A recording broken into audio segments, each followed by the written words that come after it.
Jesús las naciones que anhelan de compadecer. Dios les bendiga, estimados hermanos y amigos que nos están viendo el día de hoy.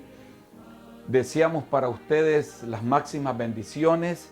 A la vez le damos una cordial bienvenida a nuestros estudios bíblicos escatológicos, patrocinados por nuestra Escuela Bíblica Teológica, la cual es un ministerio de enseñanza bíblica. Esperamos que estas enseñanzas sean para ustedes un gran alimento espiritual para su vida.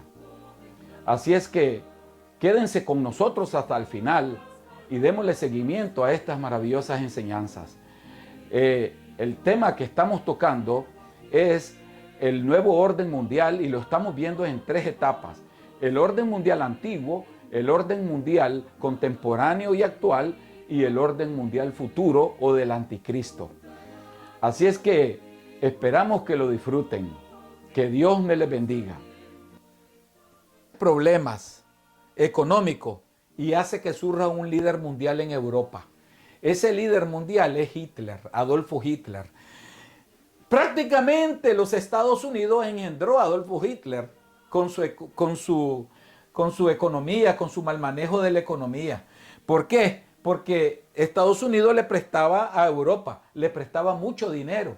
Y entonces Europa era beneficiado por los Estados Unidos con el dólar. ¿Qué significa esto? Que al tener esta deflación económica, esta baja de precios, esta baja de la economía, afectó a Europa también, porque ya no le hacían préstamos a Europa. Entonces aprovecha Hitler la xenofobia del nacionalismo y en Europa, entre los alemanes, y lo eligen como líder.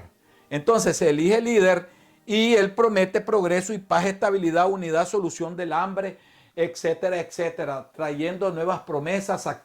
Promete sacar a los que no son alemanes de Alemania, porque decía él que Alemania solo para los alemanes, les tomó sus industrias, les tomó todo, se las quitó y los mató. Mató a 6 millones de judíos en esta guerra. ¿Por qué? Porque el mundo no aceptó a este líder que se eligiera como líder y quisiera organizar las naciones a su manera. No, quiso hacer una reorganización de las naciones, pero para sus intereses y su maldad. Entonces, por eso se le llama a Hitler un prototipo del anticristo. ¿Ves? Un prototipo del anticristo, porque llevaba en su corazón solo lo malo, mató al pueblo de Israel a 6 millones y mucha gente más que mató. Entonces, esta segunda guerra se dio en 1940 a 1945. ¿Ves? Entonces, cuando ya terminó la guerra, en el año de 1946 ocurre un fenómeno. Este fenómeno que ocurre es el fenómeno, ¿verdad?, de que eligen a Estados Unidos como la principal nación para que maneje su moneda como garantía mundial en cada nación. ¡Wow! Esto es algo que no se esperaba. Pero ¿qué pasa?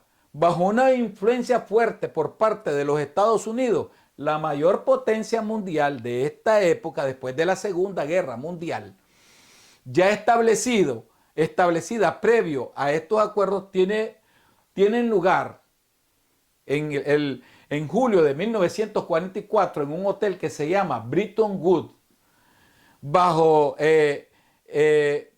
la influencia de los Estados Unidos, que las naciones escogen en el estado de New Hampshire a Estados Unidos, lo escogen como líder por su moneda, que sea el dólar que dirija a la economía, futura economía del mundo, que sea la moneda contable, que sirva de reserva económica en cada país el dólar, y que sirva de control de equilibrio monetario, que toda moneda se rija por medio del dólar y que todas las naciones, ¿verdad?, puedan hacer préstamos a través del dólar, con la moneda dólar. Todo sea comercializado por medio del dólar.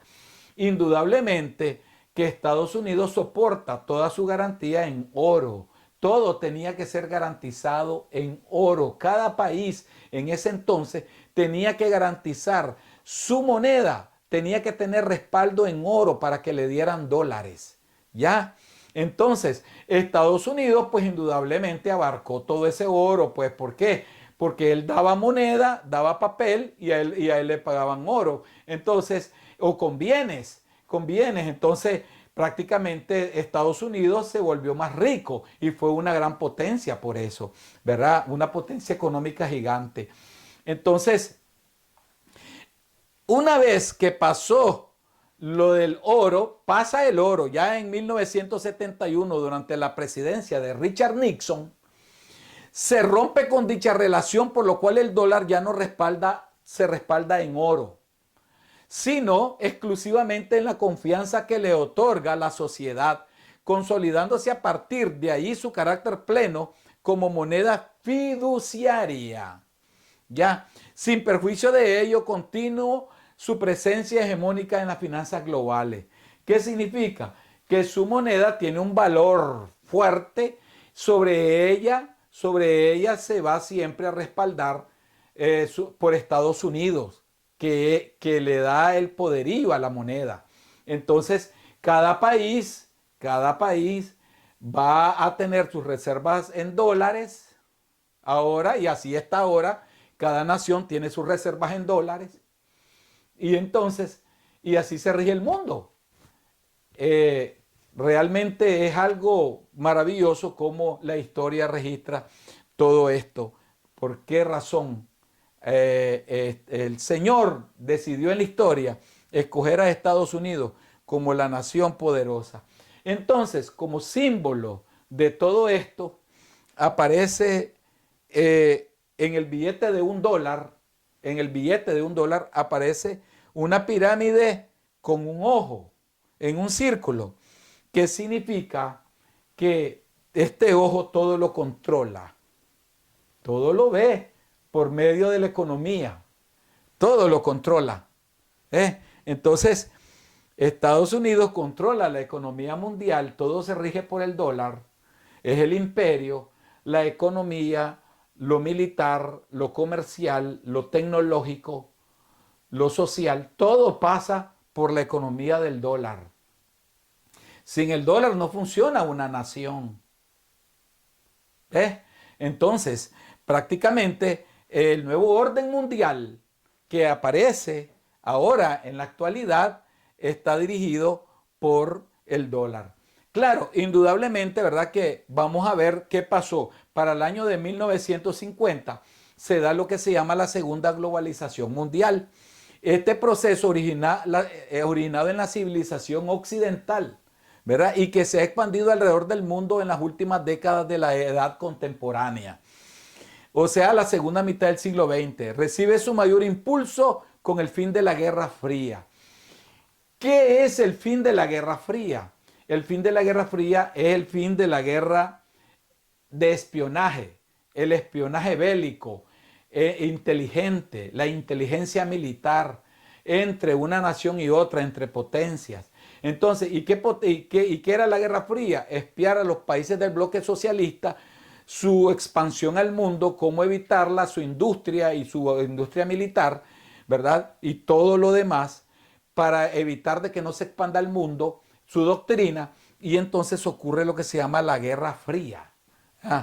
Una guerra tecnológica, militar, política, social, de todo, ¿no? Entonces, ideológica.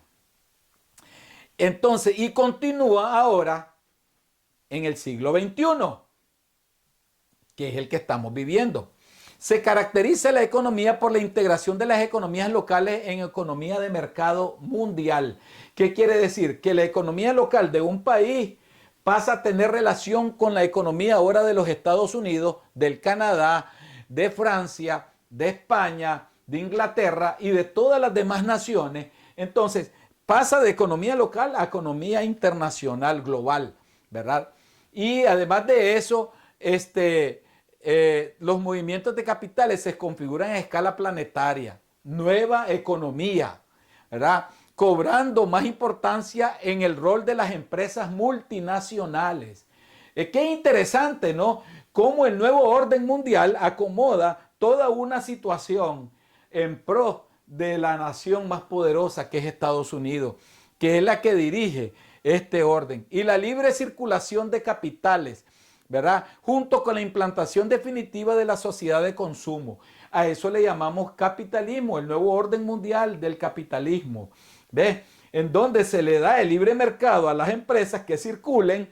¿Por qué? Porque todo lo que se maneja con ella es la moneda dólar. Qué interesante, ¿no? Es maravillosa la historia y cómo se va desarrollando. Entonces, con el fin de mejorar las condiciones de competitividad y seguridad jurídica, además de universalizar el reconocimiento de los derechos fundamentales de la ciudadanía. ¡Qué maravilloso! En la cultura se caracteriza por un proceso de interrelaciones en las sociedades y culturas locales, en una cultura global. Todo lo local pasa a ser ahora global. ¿Ok?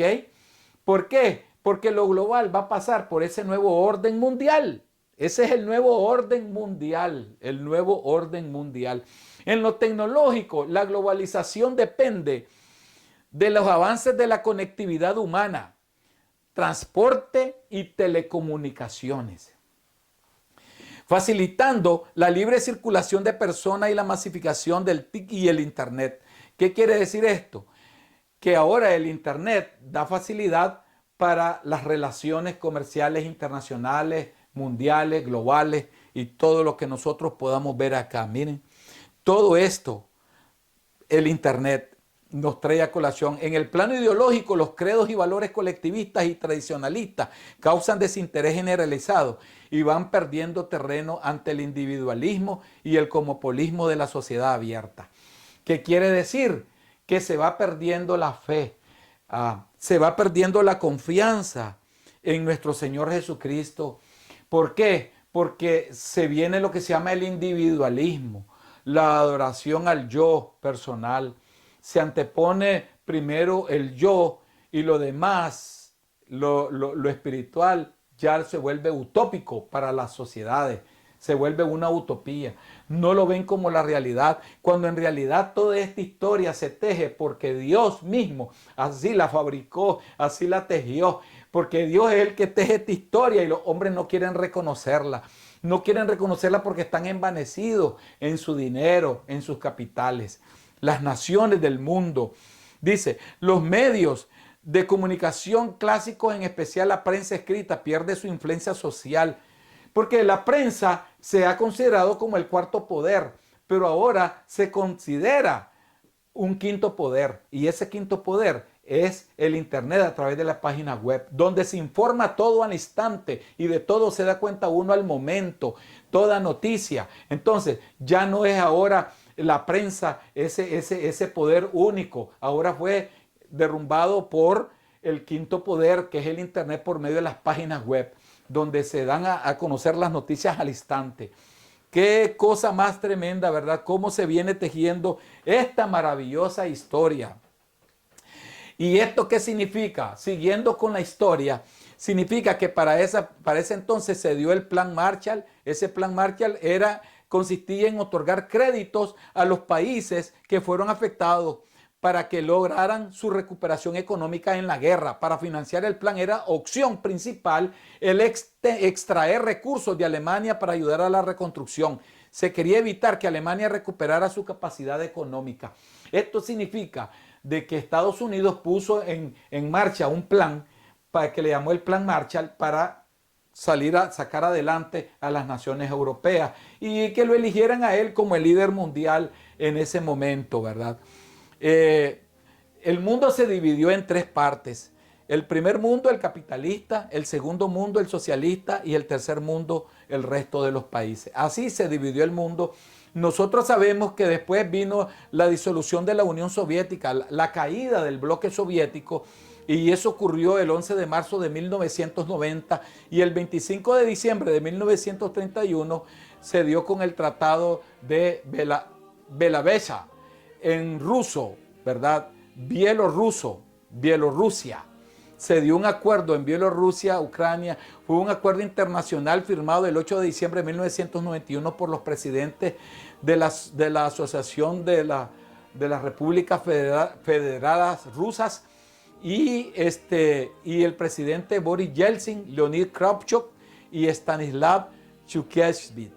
Entonces, respectivamente, todo este acuerdo que hubo con ellos fue la disolución de la Unión Soviética. Se desune la Unión Soviética y eso fue algo para el mundo capitalista fue algo grande.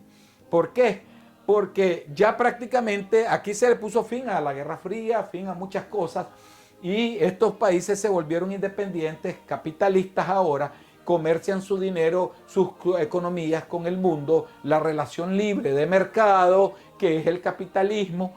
Entonces, ahora esto pues indudablemente,